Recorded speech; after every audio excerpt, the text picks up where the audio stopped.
All right, today we're going to get into something interesting.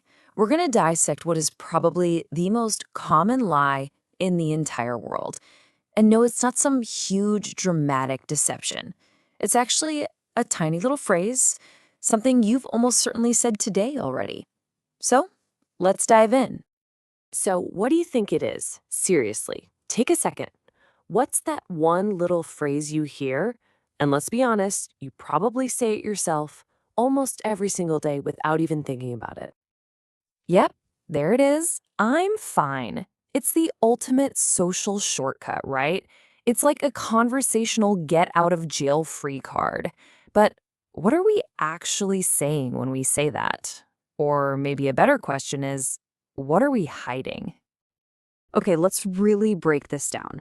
We're going to look at the anatomy of this, what I'm calling the fine lie, and really try to decode what's going on underneath when we use that go-to phrase. So, what exactly is the fine lie? Well, it's important to know it's not really malicious. It's more like a reflex, you know?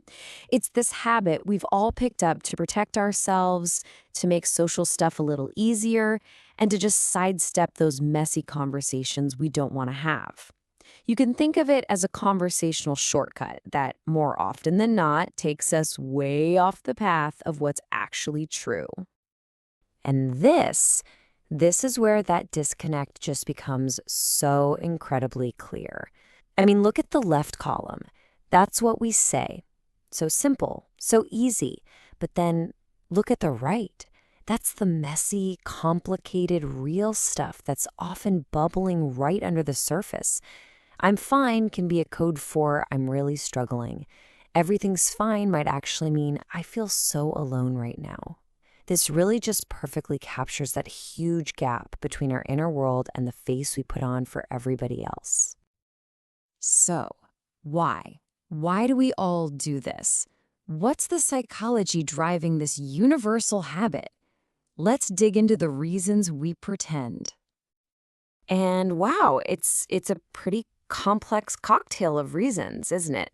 A big one is just a fear of vulnerability, of looking weak. Then there's the desire to appear strong, to not feel like a burden to other people.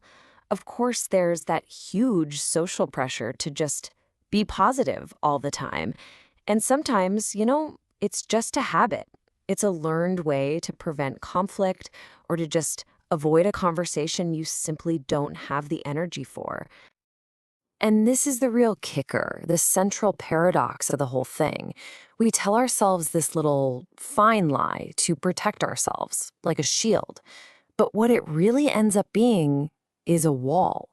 A wall that doesn't just keep other people out, it actually traps us inside with whatever we're really feeling. Which naturally brings us to the high cost of fine. Because this little habit, as harmless as it seems, it has a hidden price. And it's a price that really takes a toll on our well-being and our relationships. First and foremost, it drives isolation. Think about it. When you tell the world you're fine, you're basically putting up a giant do not disturb sign on your life. You completely shut down any chance for someone to offer support, which ironically just makes you feel even more alone with whatever you're going through. And next, it's a total connection blocker. And this one really stings. Real relationships, the ones that truly matter, they're built on honesty, on vulnerability. When you just say, I'm fine, you're essentially putting on a mask. And let's be real, you can't truly connect with a mask. So we end up keeping the people who care about us at arm's length, forever stuck in the shallow end. And finally, this whole I'm fine thing, it just delays healing. You can't get the help you need if you don't even admit you're struggling. It's like a plant that's wilting, but it keeps telling everyone it doesn't need any water. By pretending everything is okay, we're literally refusing the very thing we need to get better. Okay, so isolation, blocked connections, delayed healing, that all sounds pretty bleak, I know. But here's the good news. This is just a habit. That's all it is. And the great thing about habits is that they can be broken. So let's talk about what life beyond I'm fine looks like. Let's talk about the path to authenticity. So how do we actually do it? How do we break this lifelong habit? Well, here's a super simple 3-step framework. And look, this isn't about suddenly oversharing your entire life story with the grocery store clerk. It's about taking tiny, intentional steps. So first, just pause. When someone asks how you are, just take a single breath before you jump to the automatic answer. Step 2, identify one real feeling. It can be something so simple like, I'm actually a bit tired today, or feeling a little stressed. And then the third step, share that one small truth with just one person you trust. That's it. That's the starting line. So I want to leave you with this final thought, a question, really. Who would you be without fine?